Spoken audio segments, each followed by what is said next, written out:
भक्त सुलभे सर्व कार्य विदायिनी कले श्री कार्य सिद्ध्यर्थमुपायं ब्रूहि यत्र शृणुदेव प्रक्षामि कले सर्वश्रेष्ठ साधनं मया तत्त्वेन स्तुति प्रकाशेत।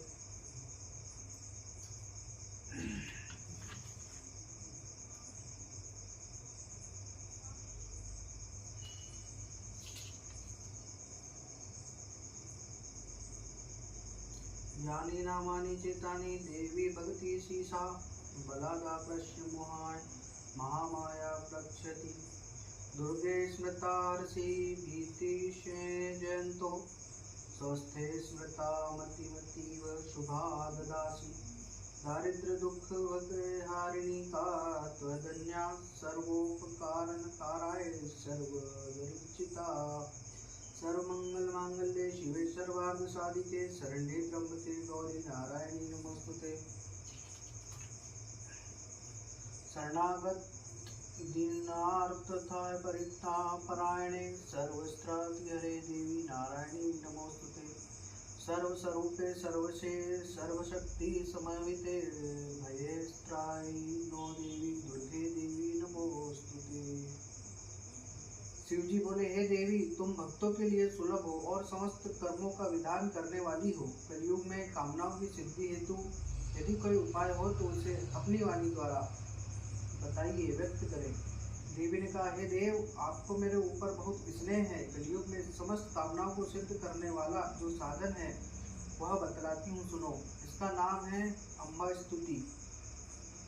ओम इस दुर्गा सप्तलोकी स्तोत्रम के नारायण ऋषि है, अनुष्टम छंद है, श्री महाकाली महालक्ष्मी और महासरस्वती देवता है। श्री दुर्गा की प्रसन्नता के लिए सप्तलोकी दुर्गा पाठ में इसका विनियोग किया जाता है। वे भगवती महामाया देवी ज्ञानियों के भी चित्त को बलपूर्वक खींचकर मुंह में डाल देती है। माँ दुर्गे आप स्मरण करने पर सब प्राणियों का भय हर लेती है और स्वस्थ पुरुषों द्वारा चिंतन करने पर उन्हें परम कल्याणमयी बुद्धि प्रदान करती है। दुख दरिद्रता और भय हरने वाली देवी आपके सिवा दूसरी कौन है, जिसका चित्त सबका उपकार करने के लिए सदा ही दयालु रहता हो। नारायणी, तुम सब प्रकार का मंगल प्रदान करने वाली मंगलमयी हो, कल्याणदायिनी शिवा हो, सब पुरुषार्थों को सिद्ध करने वाली शरणागत वत्सला, तीन नेत्रों वाली एवं गौरी हो, तुम्हें नमस्कार है। शरण में आए हुए दीनों एवं पीड़ितों की रक्षा में संलग्न रहने वाली तथा सबकी पीड़ा दूर करने वाली नारायणी देवी, तुम्हें नमस्कार है। सर्वस्वरूपा सर्वेश्वरी तथा सब प्रकार की शक्तियों से संपन्न दिव्य रूपा दुर्गे देवी, सब भयों से हमारी रक्षा करो, तुम्हें नमस्कार है। देवी, तुम प्रसन्न हो, सब रोगों को नष्ट कर देती हो और कुपित होने पर मनवांछित सभी कामनाओं का नाश कर देती हो। जो लोग तुम्हारी शरण में जा चुके हैं उन पर विपत्ति तो आती ही नहीं, तुम्हारी शरण में गए हुए मनुष्य दूसरों को शरण देने वाले हो जाते हैं। सर्वेश्वरी, तुम इसी प्रकार तीनों लोगों की समस्त बाधाओं को शांत करो और हमारे शत्रुओं का नाश करती रहो। शंकर जी पार्वती जी से कहते हैं, कमलानयन, अब मैं अष्टोत्तरन नाम का वर्णन करता हूँ, सुनो। जिसके प्रसाद मात्र से परम साध्वी भगवती दुर्गा प्रसन्न हो जाती है। पहली सती साध्वी भवप्रीता भवानी भवमोचनी आर्या दुर्गा जया आधा त्रिनेत्रा शूलधारिणी पिनाकधारिणी चित्रा चंड घंटा महातपा मना बुद्धि अहंकार चित्तरूपा चिता चिति सर्व मंत्रमयी सत्ता सत्यानंद स्वरूपिणी अनंता भाविनी भाव्या भव्या अभव्या सदागति शांभवी देवमाला चिंता रक्तप्रिया सर्वविधा दक्ष कन्या दक्ष यज्ञ विनाशानी, अपर्णा, अनेक वर्णा, पाटलावती, पट्टांबर परिधाना, कमल नयन रंजिनी,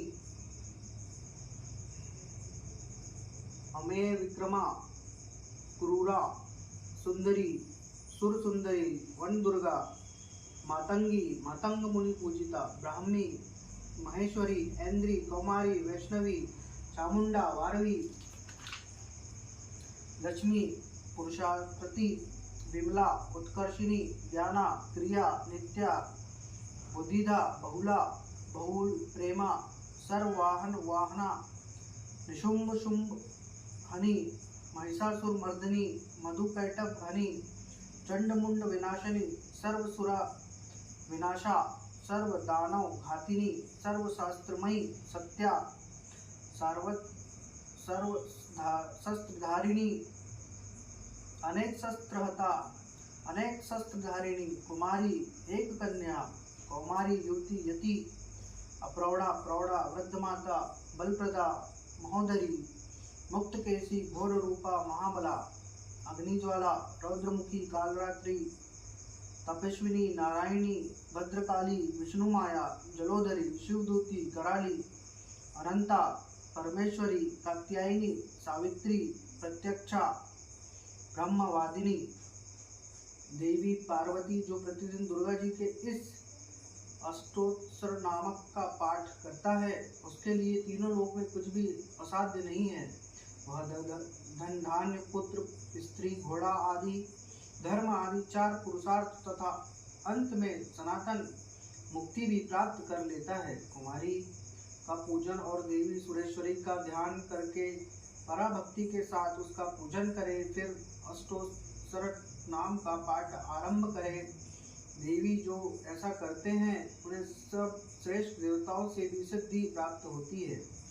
राजा उसके दास हो जाते हैं, वह राज्य लक्ष्मी को प्राप्त कर लेते हैं। गोरोचन, लाक्षा, कुम्मन, सिंदूर, कपूर, घी, चीनी और मधु इन वस्तुओं को एकत्र करके इनसे विधि पूर्वक यंत्र लिखकर जो विधि पुरुष सदा उस यंत्र को धारण करता है वह शिव के तुल्य हो जाता है। भौमवती अमावस्या की रात में जब चंद्रमा सदभिषा नक्षत्र पर हो उस समय इस स्तोत्र को लिखकर जो इसका पाठ करता है वह सत्य शक्तिशाली होता है। बोलो दुर्गे मैया की जय। दुर्गा कवच। नम चंडिकाय, ओम चंडिकाय देवी को नमस्कार है। मार्कंडेय जी ने कहा, पितामह जो इस संसार में परम गोपनीय तथा मनुष्यों की सब प्रकार से रक्षा करने वाला है और जो अब तक आपने दूसरों किसी के सामने प्रकट नहीं किया हो ऐसा कोई साधन मुझे बताइए। ब्रह्मा जी बोले, ब्राह्मण ऐसा साधन तो एक देवी का कवच ही है जो गोपनीय से भी परम गोपनीय, पवित्र तथा संपूर्ण प्राणियों का उपकार करने वाला महामुनि, उसे श्रवण करो। देवी की 9 मूर्तियां हैं जिन्हें 9 दुर्गा कहते हैं। उनके पृथक पृथक नाम बतलाए जाते हैं। प्रथम नाम शैलपुत्री, दूसरी ब्रह्मचारिणी, तीसरी चंद्रघंटा, चौथी कुष्मांडा, 5वीं दुर्गा माता स्कंद माता, 6ठी कात्यायनी, 7वीं कालरात्रि, 8वीं महागौरी, 9वीं सिद्धिदात्री। ये सब नाम सर्वज्ञ महात्मा वेद भगवान के द्वारा ही प्रतिपादित हुए हैं। जो मनुष्य अग्नि में जल रहा हो, रणभूमि में शत्रुओं से घिरा हुआ हो, विषम संकट में फंस गया हो तथा इस प्रकार भय से आतुर होकर जो भगवती दुर्गा की शरण में प्राप्त हो, उनका कभी कोई अमंगल नहीं होता। युद्ध के समय संकट में पड़ने पर भी उसके ऊपर कोई विपत्ति नहीं दिखाई देती। उन्हें शोक, दुख और भय की प्राप्ति नहीं होती। पूर्व दिशा में ऐन्द्री मेरी रक्षा करे, अग्नि कोण में अग्निशक्ति, दक्षिण में वाराही, नैऋत्य कोण में खड़गधारिणी मेरी रक्षा करे, पश्चिम दिशा में वारिणी, वायु कोण में मृग पर सवार करने वाली देवी मेरी रक्षा करे, उत्तर दिशा में कौमारी, ईशान कोण में शूलधारिणी देवी मेरी रक्षा करे, ब्रह्माणी तुम ऊपर की ओर से मेरी रक्षा करो, वैष्णवी देवी नीचे की ओर से मेरी रक्षा करे। इसी प्रकार शव को अपना वाहन बनाने वाली चामुंडा देवी दसों दिशाओं में मेरी रक्षा करे। जया आगे की ओर, विजया पीछे की ओर, वाम भाग में अजिता, दक्षिण भाग में अपराजिता मेरी रक्षा करे। उद्योधनी शिखा की रक्षा करे। उमा मेरे मस्तक पर विराजमान होकर रक्षा करे। ललाट में मालाधारी रक्षा करे। यत स्वेनी देवी मेरी भौ की रक्षा करे। भौ के मध्य भाग में त्रिनेत्रा और नथुनों की घंटा मेरी रक्षा करे। दोनों नेत्रों के मध्य भाग में शाकिनी और कानों में द्वारवासिनी रक्षा करे। कालिका देवी कपोलों की तथा भगवती साकरी कानों के मूल भाग की रक्षा करे। नासिका में सुगंधा और ऊपर होठ में चर्चिका देवी मेरी रक्षा करे। नीचे के होठ में अमृत कला तथा जिह्वा में सरस्वती देवी मेरी रक्षा करे। कौमारी दांतों की और चंडिका कंठ प्रदेश की रक्षा करे। चित्रघंटा गले की घाटी की महामाया तालु में रहकर रक्षा करे। कामाक्षी टोली की और सर्वमंगला मेरी वाणी की रक्षा करे। भद्रकाली ग्रीवा में और धनुर्धरी पृष्ठवंश मेरुदंड में रक्षा करे। कंठ के बाहरी भाग की नील ग्रीवा, कंठ की नली की नलकुबरी, दोनों कंधों में खड़गनी और मेरी दोनों भुजाओं की वज्रधारिणी रक्षा करे। दोनों हाथों में दंडिनी और अंगुलियों में अंबिका फुलेश्वरी नखों की रक्षा करे। फुलेश्वरी कुक्षी की, महादेवी दोनों स्तनों की और शोक विनाशिनी देवी मन की रक्षा करे। ललिता देवी हृदय में और सूंधारिणों उदर में रहकर रक्षा करे। नाभि में कामिनी, गुहा भाग में गुहेश्वरी, पूतना और कामिनी मेरी लिंग की रक्षा करे। महिषवाहिनी उदर की रक्षा करे। भगवती काठी भाग में और विंद विनाशिनी घुटने की रक्षा करे। संपूर्ण कामनाओं को देने वाली महाबला देवी पिंडलियों की रक्षा करे। नरसिंह दोनों घुटियों की रक्षा करे। तेजस्वी देवी दोनों चरणों के पृष्ठभाग की रक्षा करे। श्रीदेवी पैरों की उंगलियों की और तलवाशिनी पैरों के तलवों में रहकर रक्षा करे। अपनी दाढ़ों के कारण भयंकर दिखाई देने वाली दृष्ट कराली देवी नखों की और ऊर्ध्वकेश्वरी देवी केशों की रक्षा करे। रोमावलियों के छिद्रों में कौवारी और त्वचा की वागेश्वरी देवी रक्षा करे। पार्वती देवी रक्त, मज्जा, वसा, मांस, हड्डी और मेदी की रक्षा करे। हाथों की कालरात्रि और पित्त की मुक्तेश्वरी रक्षा करे। मूलाधार आदि कमल कोशों में पद्मावती देवी और कफ में चूड़ामणि देवी स्थित होकर रक्षा करे। नख के तेज की ज्वालामुखी रक्षा करे। जिसका किसी भी अस्त्र से भेदन नहीं हो सकता, वह अभेदा देवी शरीर की समस्त संधियों में रहकर रक्षा करे। ब्रह्माणी आप मेरे वीर की रक्षा करे। छत्रेश्वरी छाया की रक्षा करे। धर्मधारिणी देवी मेरे अहंकार, मन, बुद्धि की रक्षा करे। आपने वज्र धारण करने वाली वज्रहस्ता देवी मेरे प्राण, अपान, व्यान, उदान और समान वायु की रक्षा करे। कल्याण में शोभित होने वाली भगवती कल्याण शोभना मेरे प्राण की रक्षा करे। रस, रूप, गंध, शब्द और स्पर्श इन विषयों का अनुभव करते समय योगिनियों देवी रक्षा करे। तथा सद्गुण, रजोगुण और तपोगुण की रक्षा सदा नारायणी देवी करे। वारावी आयु की रक्षा करे। वैष्णवी धर्म की रक्षा करे। चक्रिणी देवी यश, कीर्ति, लक्ष्मी, धन तथा विद्या की रक्षा करे। इंद्राणी आप मेरे गोत्र की रक्षा करे। चंडिका तुम मेरे पशुओं की रक्षा करे। महालक्ष्मी पुत्रों की रक्षा करे। भैरवी पत्नी की रक्षा करे। मेरे पथ की सुखता तथा मार्ग की क्षमा करी रक्षा करे। राजा के दरबार में महालक्ष्मी रक्षा करे। सब ओर व्याप्त रहने वाली विजया देवी संपूर्ण भयों से मेरी रक्षा करे। देवी जो स्थान कवच में नहीं कहा गया है, अतएव रक्षा से रहित है, वह सब तुम्हारे द्वारा सुरक्षित हो, क्योंकि तुम विजयशालिनी और पाप विनाशिनी हो। यदि अपने शरीर का भला चाहे तो मनुष्य बिना कवच के कहीं एक पग भी न जाए। कवच का पाठ करके ही यात्रा करे। कवच के द्वारा सब ओर से सुरक्षित मनुष्य जहाँ जहाँ भी जाता है, वहाँ वहाँ उसे धन लाभ होता है तथा संपूर्ण कामनाओं की सिद्धि करने वाली विजय की प्राप्ति होती है। वह जिस अभिष्ट वस्तु का चिंतन करता है, उस सबको निश्चय ही प्राप्त कर लेता है। वह पुरुष पृथ्वी का तुलना रहित महान ऐश्वर्य का भागी होता है। कवच से सुरक्षित मनुष्य निर्भय हो जाता है, युद्ध में उसकी पराजय नहीं होती तथा वह तीनों लोकों में पूजनीय होता है। देवी का यह कवच देवताओं के लिए भी दुर्लभ है।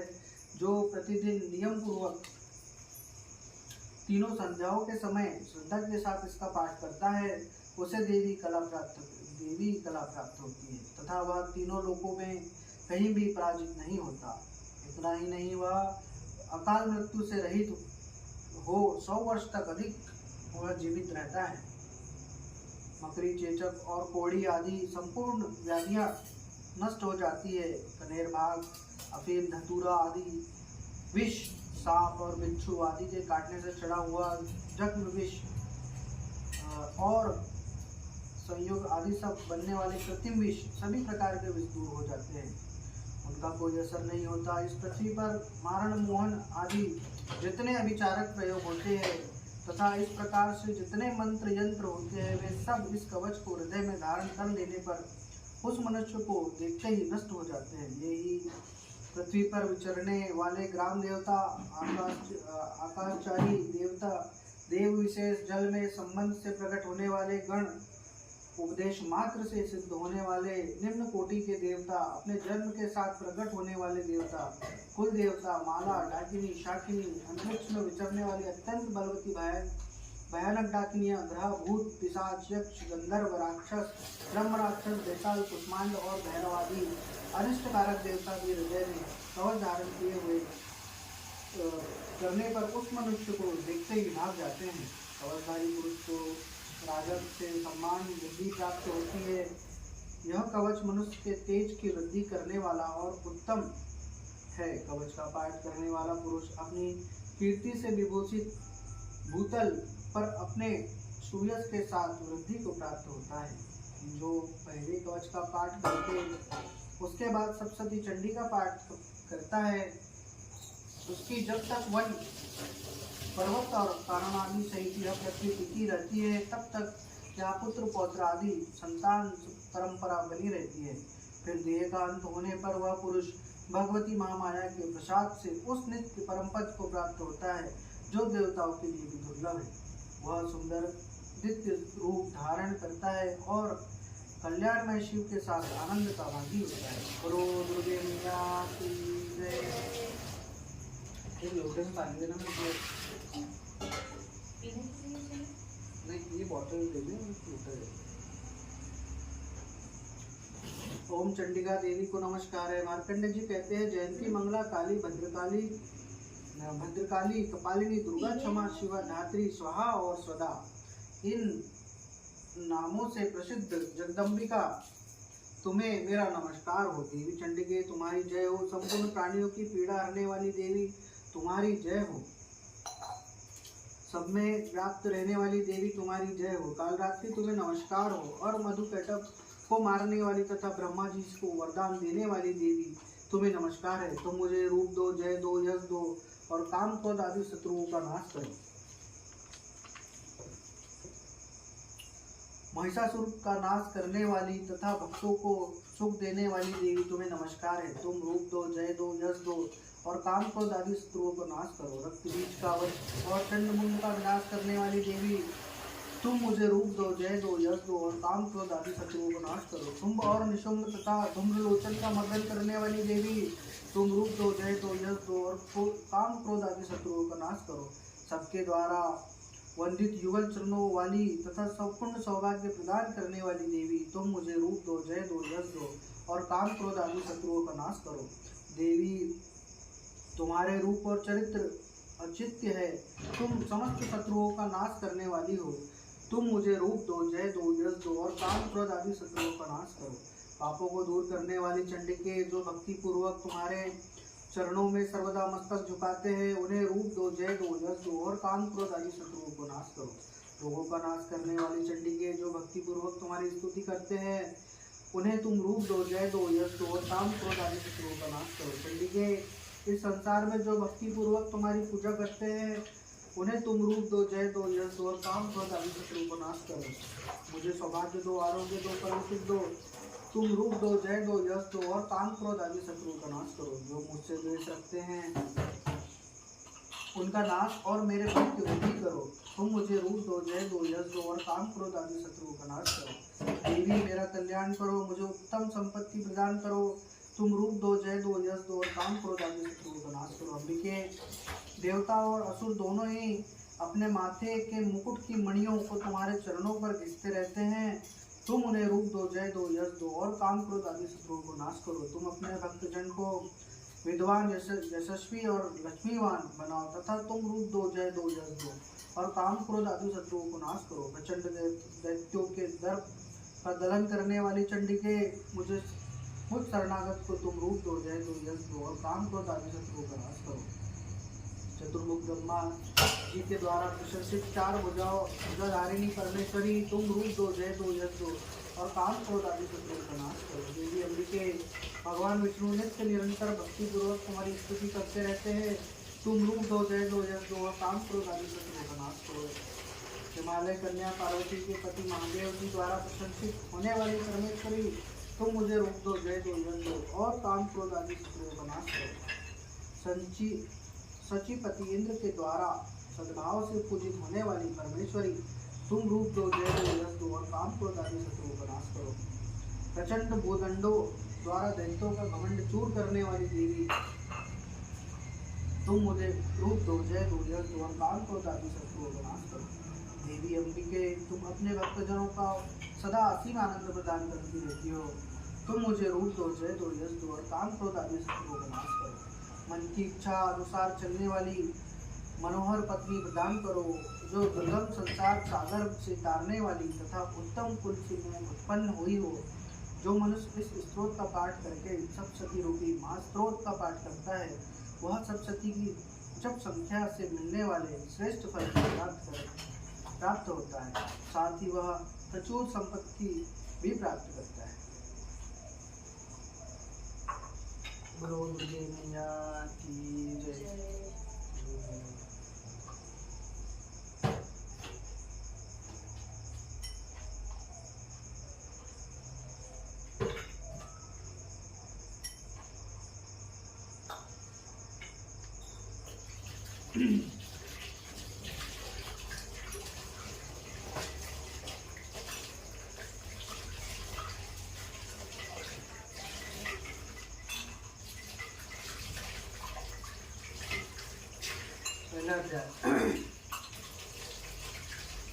वेदा ऋषि का राजा सूरत और समाधि को भगवती की महिमा बताते हुए मधुकैटभ का प्रसंग सुनाना।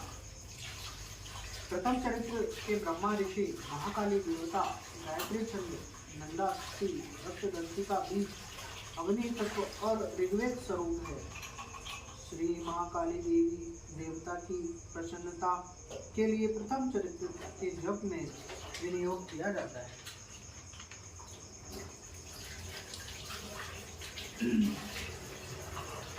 भगवान विष्णु के सो जाने पर मधु और कैटभ को मारने के लिए समरजन्ना ब्रह्मा जी ने जिनका स्तवन किया था, वह महाकाली देवी का मैं सेवन करता हूँ।